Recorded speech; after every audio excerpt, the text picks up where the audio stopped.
Diputuskan hari ini, 4 pemain dari Liga Top Eropa mendadak dinaturalisasi. Timnas semakin ngeri menggila, TC Timnas cloning taktik PSG. China kena prank, awalnya remehkan King Indo, kini Cina makin merana. Simak informasi selengkapnya berikut ini.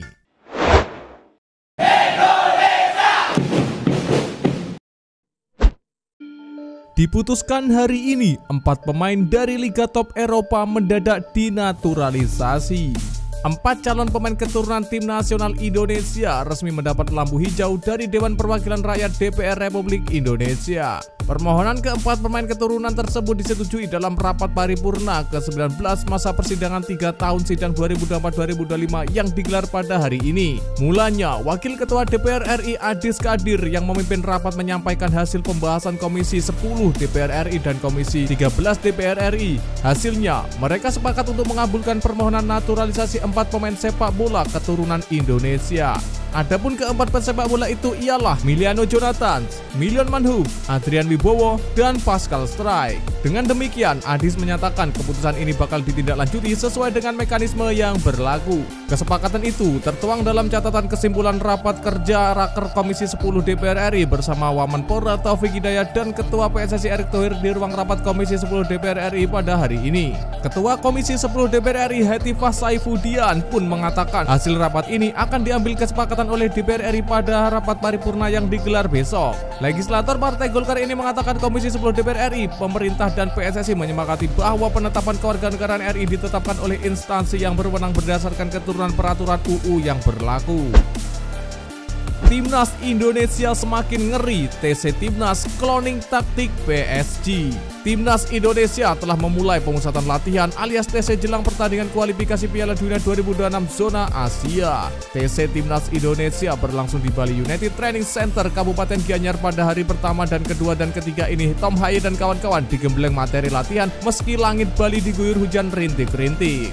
Sesi latihan dimulai dengan sangat serius seperti klon taktik PSG. Sang staf pelatih seperti Alex Pastor dan Denny Lanzat sudah datang ke lapangan sebelum para pemain tiba. 2 asisten pelatih Patrick Kluivert itu tampak menjajarkan kon di tengah gerimis. Para pemain seperti Ole Romeni, Tom Haye, Ole Romeni, Emil Audero, Joy Pelupesi, Nadeo Argawinata hingga Stefano Lillipali semula memulai sesi latihan dipimpin oleh Patrick Kluivert. Sesi dimulai dengan latihan fisik ala militer yang dipimpin langsung oleh pelatih fisik Quentin Jacoba dengan berlari mengelilingi lapangan di BUTC. Serangkaian pemanasan kemudian dijalankan para pemain Timnas Indonesia. Tak peduli hujan gerimis, badai melanda, petir, hujan deras, gunung meletus membasahi lapangan ini. Patrick Kluivert menjelaskan di hari pertama TC Timnas Indonesia, ia fokus untuk mengembalikan kebersamaan tim. Selain itu, kata ex pemain Barcelona itu, TC hari pertama juga fokus pada latihan passing dan finishing.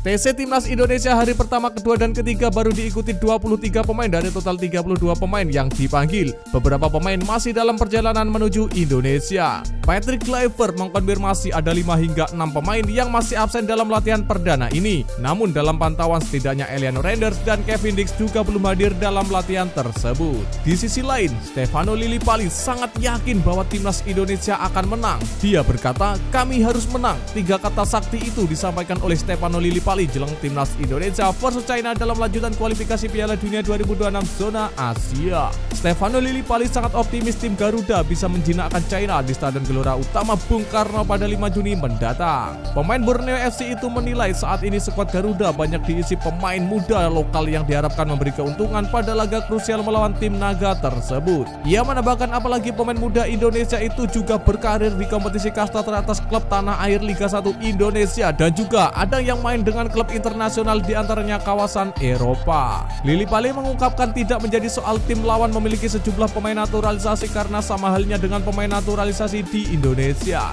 Namun main ataupun tidak main di tim, fokus utamanya adalah merebut 3 poin dari China di kandang sendiri.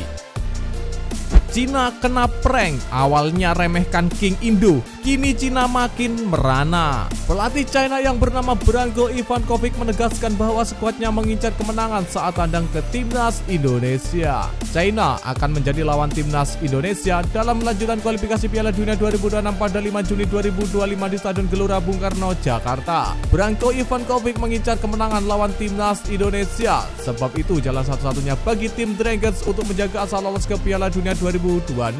Kami tidak punya pilihan lain, kami harus menang di laga tandang ini versus timnas Indonesia untuk menjaga peluang lolos ke babak selanjutnya, kata Branko Ivankovic. Posisi China sendiri memang sulit dijelaskan di kualifikasi Piala Dunia 2026 sebab tim asuhan Branko Ivankovic tersebut ada di dasar klasemen sedasar-dasarnya. China meraih 6 poin dari 8 pertandingan yang sudah dijalani. Meski begitu, peluang mereka untuk lanjut ke ronde keempat kualifikasi Piala Dunia 2026 masih terbuka lebar. Meskipun agak-agak mustahil. Syaratnya, anak asuh Branko Ivankovic harus bisa meraih kemenangan dalam 2 pertandingan terakhir di ronde ketiga. China sendiri akan menghadapi timnas Indonesia pada 5 Juni 2025. Lalu 5 hari kemudian atau tepatnya 10 Juni, tim Dragons bakal melawan Bahrain. Adapun untuk 2 laga pertandingan melawan timnas Indonesia dan Bahrain, Branko Ivankovic telah memanggil 27 pemain. Juru taktik asal Kroasia tersebut mengatakan pemain-pemain yang dipanggilnya merupakan nama-nama terbaik di Cina. Akan tetapi, Branko Ivankovic dipandang sebelah mata oleh media China.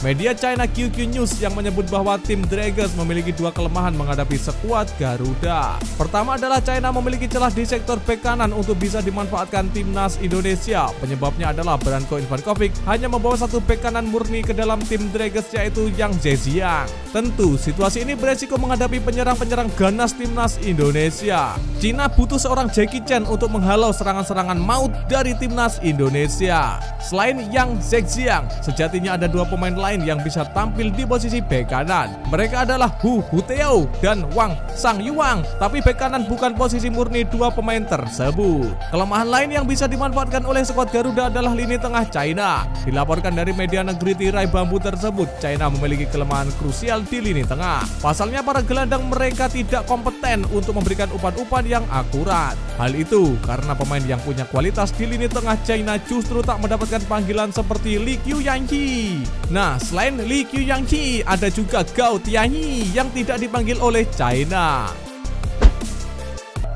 Efek Simon Tahamata, 3 pemain jebolan Piala Dunia sepakat gabung timnas. Ditunjuknya Simon Tahamata sebagai Head of Scouting untuk timnas Indonesia bisa membuka babak baru dalam perburuan talenta diaspora. Di antaranya adalah Tristan Goyer dari PES Zwolle.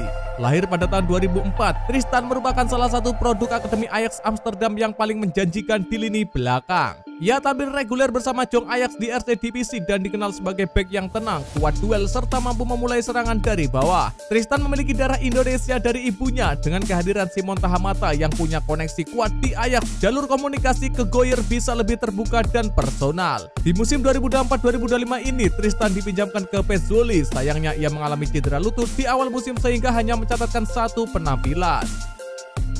Pascal Struijk, Leeds United. Pernah menjadi bagian dari Ajax U19 selama 2 tahun, Pascal Struijk bisa menjadi pemain keturunan berikutnya yang dibawa Simon Tahamata. Sudah lama Struijk dikaitkan dengan timnas Indonesia, tapi back Leeds United tersebut sempat mengungkapkan ingin fokus menembus timnas Belanda. Dengan kehadiran Simon, Struijk bisa saja mengganti rencananya dan membuka peluang membela timnas Indonesia.